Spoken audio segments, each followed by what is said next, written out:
soo dhawaada saaxiibayaal muuqaalkeena maanta waxaan kaga hadli doonaa qiso gaaban oo ku saabsan wiil dhalinyaro ah.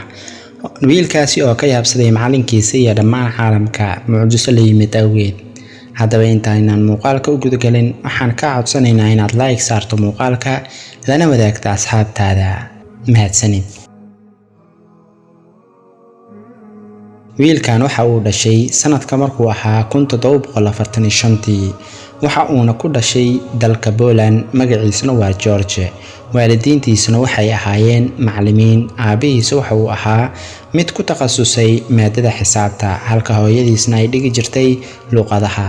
wiilkan waxa uu ahaa mid aad u xiiseeya ama jacayl xisaabaadka iyo xalinta barobaleemyadooda. maalin kastana waxa uu isku dayi jiray inuu xaliyo barobaleem xisaab ah. maalin maalmaha ka mid ah ayaa waxa uu aaday jaamacadda.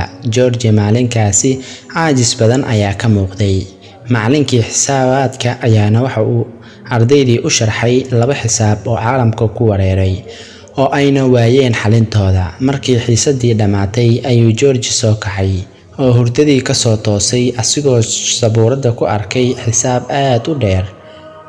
waxa uuna si degdeg ah ku qortay xisaabtii sabuurada saarneyd. intaasi kadib waxa uu isku dhaadhiciyay inay tahay laylis uu macalinka xisaabta uu ardayda u diray. cidna asigoon weydiin wixii sabuurada ku qornaa ayuu qortay. waxa uuna aaday gurigooda. markaas ayuu isku dayay inuu xaliyo xisaabaadkii. habeenkii waxa uu soo qaatay buugaag aad u fara badan oo xisaabaad ah. waxa uuna isku dayay inuu xisaabaadkii uu soo qortay xaliyo. dadaal dheer kadib waxa uu xaliyay mid ka mid ah labadii su'aalood. subaxdii markii la gaaray ayuu George mar labaad ku laabtay. waxa uuna isku dayay inuu xaliyo midii labaad waa uuna xaliyay dhammaan xisaabaadkii. waxa uuna u geeyay macallinkii. markii uu fasalkii soo galay macallinkii waxa uu qaatay warqadii ardaygiisa u dhiibay ee George ahaa. markii xiisadiisii dhamaatay ayaa macallinkii waxa uu tagay xafiiskiisii. waxa uuna kala furay warqadihii. waxa uuna arkay jawaabta xisaabaadka dunida oo dhan jawaabahoodii keeni waayeen.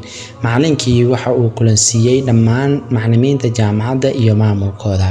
waxa uuna u sheegay in arday ka mid ah ardayda uu xaliyay xisaabaadkii adduunweynaha ka shaqeyn waayeen. markaas ayaa maamulihii waxa uu u wacay George. markaas ayuu weydiiyay sida uu ku soo saaray. waa uuna u sharxay George. waa uuna ka dhaadhiciyay qaabka ay jawaabta xisaabtaasi ku soo baxday. intaas kadib George ayaa loo sheegay in xisaabtani uu adduunweynaha ay keeni waayeen xalintooda. sidii ayuuna magac iyo maamuus ku helay ardaygaas. qisadan waxaan ka faa'iideynaa in wax kasta isku day tahay. haddii George la maqli lahaa macalinkiisa hadalkiisa ma uusan xalin lahayn xisaabtaasi. marka wax kasta waa isku day. mana ahan inaad maqasho dadka waxyaabaha ay sheegayaan ee adiga aan ku dhiirigelinayn. intaas ayaan muuqaalkeena maanta kusoo gabagabayn doonaa. haddii aad ka heshay like saar si ay noogu noqoto dhiirigelin una soo badino muuqaalada noocan oo kale ah. mahadsanid.